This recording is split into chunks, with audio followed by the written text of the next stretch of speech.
Assalamualaikum warahmatullahi wabarakatuh. Anak-anakku yang solih solihah kelas 6 UPT SD Negeri Dasin 2. Ayo kita berjumpa lagi bersama Ibu Guru. Kita belajar bersama tentang sebab-sebab hukum halal dan haram.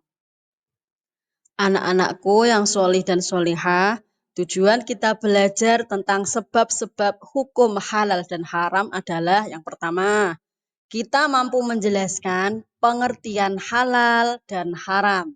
Yang kedua, kita mampu mengidentifikasi contoh halal itu seperti apa dan haram itu seperti apa, ya.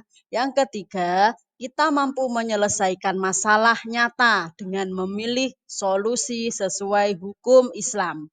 Dan yang keempat, kita mampu menunjukkan bahwa memilih yang halal dan menghindari yang haram dalam kehidupan sehari-hari. Sekarang, apa pengertian halal dan haram? Halal adalah segala sesuatu yang diperbolehkan oleh syariat Islam. Dan haram adalah segala sesuatu yang dilarang oleh syariat Islam. Bila kita melakukan, maka kita mendapatkan dosa. Sekarang kalau kita sudah tahu pengertiannya, dalilnya apa, Bu? Dalilnya yaitu dalam surat Al-Baqarah ayat 168 dan surat Al-Maidah ayat 3. Nanti kita bisa membaca bersama-sama. Sekarang dalil halal sendiri ada dalam surat An-Nahl ayat 114. Selain itu juga dari hadis Rasulullah SAW yang artinya sesungguhnya Allah itu baik dan tidak menerima kecuali yang baik. Apa sekarang contoh halal itu? Yang pertama, bisa makanan atau minuman yang halal. Selain makanan dan minuman adalah pekerjaan yang halal, ya. Kita bisa mencari rezeki dengan jalan yang baik. Terus dengan juga perbuatan yang halal. Contoh halal diantaranya kalau makanan berarti berupa makanan yang halal, contohnya ikan, sayur, ayam, kambing, atau sapi dengan cara disembelih atas nama Allah, buah-buahan, nasi, dan lain-lain sebagainya yang kita makan sehari-hari. Nah, sekarang contoh pekerjaan yang halal seperti apa, Bu? Bisa dengan berdagang, ya, menjadi pedagang yang jujur. Ketika menjadi guru, ya guru yang baik, yang jujur. Ketika menjadi petani, petani yang baik dan jujur, ya. Dan ketika menjadi dokter, harus menjadi dokter yang baik dan jujur. Semua harus sesuai dengan syariat Islam.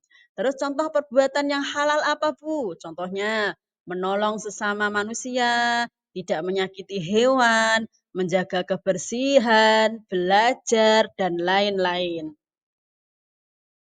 Nah, sekarang sebaliknya, apa contoh haram? Contoh makanannya haram ada babi, darah, bangkai, ya, seperti yang sudah dijelaskan dalam surat Al-Maidah ayat 3.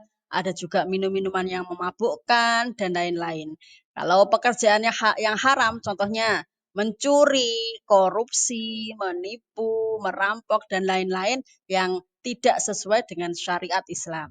Perbuatan yang haram apa, Bu? Contohnya berzina, ya, judi, baik itu judi secara terang-terangan atau berjudi secara tidak terang-terangan, contohnya seperti judi online, ya, menyakiti orang lain, tidak menyayangi hewan, menyiksa hewan, itu termasuk perbuatan yang haram.